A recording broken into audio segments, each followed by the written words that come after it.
ಸೇರ್ಪಡೆಗೊಂಡಿರ್ತಾರೆ ಅಂಥವ್ರನ್ನ ಡಿಲೀಟ್ ಮಾಡೋದಕ್ಕೆ ಇದೊಂದು ಈ ರಿವಿಷನ್ ಅನುಕೂಲ ಆಗುತ್ತೆ. ಸೊ ಹಾಗಾಗಿ ಕೇಂದ್ರ ಸರ್ಕಾರ ನಡೆಸ್ತಿರೋ ಈ ಒಂದು SIR ಪ್ರಕ್ರಿಯೆ ತುಂಬ ಒಳ್ಳೆಯದು. ಇದು ಒಬ್ಬ ಒಳ್ಳೆ ನಾಗರಿಕನಾಗಿ ನನ್ನ ಅನಿಸಿಕೆ.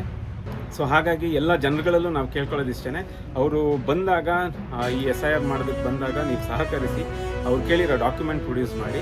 ಹಾಗೆ ಎಂಟ್ರಿ ಏನಾದ್ರು ಇತ್ತು ಅಂತಂದರೆ ನೀವು ಕೂಲಂಕುಷವಾಗಿ ಪರಿಗಣಿಸಿ ಅದನ್ನು ಎಂಟ್ರಿ ಮಾಡಿಸ್ಕೊಳ್ಳಿ. ಯಾವ್ದು ಡಿಲೀಟ್ ಮಾಡಿಸ್ಬೇಕು, ಎರಡೆರಡು ಕಡೆ ಇತ್ತು ಅಂತಂದರೆ ದಯವಿಟ್ಟು ಡಿಲೀಟ್ ಮಾಡಿಸಿ. ತಮ್ಮ ಪರಿಷ್ಕರಣೆ ಮತದಾರರಿಗೆ ಮ್ಯಾಪಿಂಗ್ ಮಾಡಿಸ್ಬೇಕು. ಮ್ಯಾಪಿಂಗ್ ಮಾಡಿಸೋ ಮೂಲಕ ಅವರ ಅಕ್ರಮ ಮತಗಳನ್ನು ತಡೆಯೋ ಮೂಲಕ ಈ ಒಂದು ಹೊಸ ಮತದಾರರು ಬರ್ತದೆ. ಅದೇ ರೀತಿ ತಮಿಳುನಾಡಲ್ಲಿ 70 ಲಕ್ಷ ಮತಗಳನ್ನು ತಂದಿದ್ದಾರೆ. ಅದೇ ರೀತಿ ಕೇರಳದ 10 ಲಕ್ಷಗಳು ಅಕ್ರಮ ಮತದಾರರು ತಂದಿದ್ದಾರೆ. ಅದೇ ರೀತಿ ಕರ್ನಾಟಕದಲ್ಲೂ ಸಹ ಬರೋಬ್ಬರಿ 30 ಲಕ್ಷಗಳು ಅಕ್ರಮ ಮತದಾರರು ಹೋಗಿ ಪರಿಷ್ಕೃತ ಮತದಾರ ಬರ್ತದೆ. ಕೇಂದ್ರ ಸರ್ಕಾರದ ಈ ನಿರ್ಧಾರಕ್ಕೆ ಶ್ಲಾಘನೆ ವ್ಯಕ್ತಪಡಿಸಿದೆ.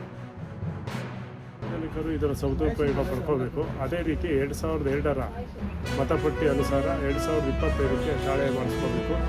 ಅಕಸ್ಮಾತ್ ತಂದೆ ತಾಯಿಗೆ ಸಿಕ್ಕಿಲ್ಲ ಅಂದರೂ ಕೂಡ ಅಜ್ಜ ಅಥವಾ ಅಜ್ಜಿದು ಒಂದು 2002ರ ಮತಪಟ್ಟಿಗೆ ತಾಳೆ ಮಾಡಿ ಪರಿಷ್ಕರಣಾ ಕಾರ್ಯಕ್ರಮ ಮಾಡ್ತಾರೆ. ಈ ಅಭಿಯಾನದಲ್ಲಿ ಎಲ್ಲರೂ ಕೂಡ ಭಾಗವಹಿಸಿ ಈ ಪ್ರಜಾಪ್ರಭುತ್ವ ವ್ಯವಸ್ಥೆ ಒಳಗೆ ಮತದಾರನಿಗೆ ಹಕ್ಕನ್ನು ಎಲ್ಲರೂ ಪಾಲಿಸಬೇಕು, ಉಳಿಸ್ಕೋಬೇಕು ಅಂತ ಈ ಮೂಲಕ ಕೇಳ್ಕೊಳ್ತಾರೆ.